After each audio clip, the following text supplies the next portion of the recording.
anesthesiologist, I've had the opportunity to practice medicine all over the world in very diverse circumstances. But if there's one thing I've learned throughout my travels in the past 2 decades, is that surgical patients suffer. And this is due to many reasons, primarily a well-documented lack of access to pain medications, but also I think an over-reliance on general anesthesia without really focusing on how to control pain in the perioperative period.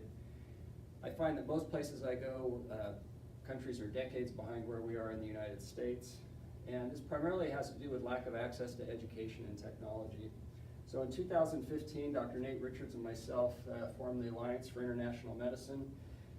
Nate's a laparoscopic surgeon, and our intent is to provide surgical and anesthesia services, equipment, and training in resource-restricted countries along the World Health Organization's guidelines to expand surgery and anesthesia services by 2030. In anesthesia, we've seen an explosion just in the last decade over regional anesthesia and how it's provided. With ultrasound, we can now see the needle, see where we're injecting, and control pain in virtually any part of the body. This patient right here on this video, I'm doing an abdominal block. He had his bladder, kidney, and lower bowel removed, had no pain for 5 days. Some people would say that this technology is inaccessible. I would disagree. This was the ultrasound we donated during our project in Peru. All these are less than $4,000, and the butterfly at the end just came out in January 2019, costing $2,000 and plugs into any iOS device.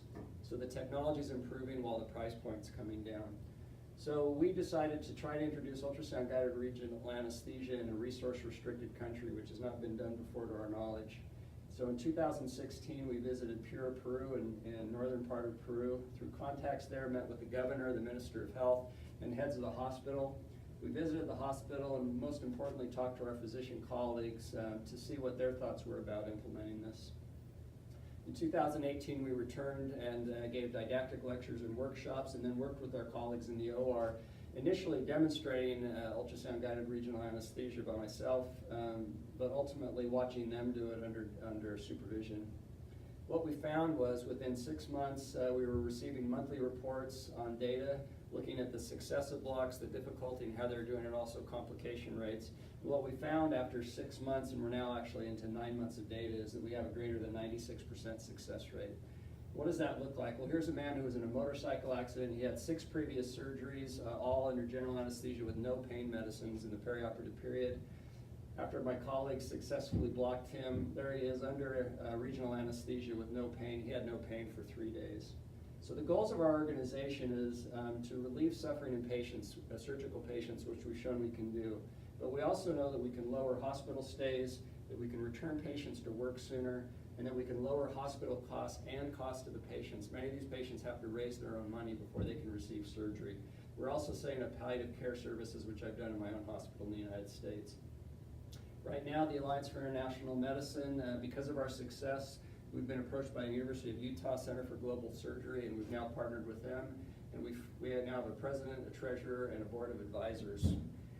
We've also developed some really impressive relationships with industry, with Stryker, GE, Philips, and Medtronics, totaling almost $5 million in donations of laparoscopic towers and ultrasound machines, and also with XPO Logistics, who will ship our equipment anywhere in the world for free.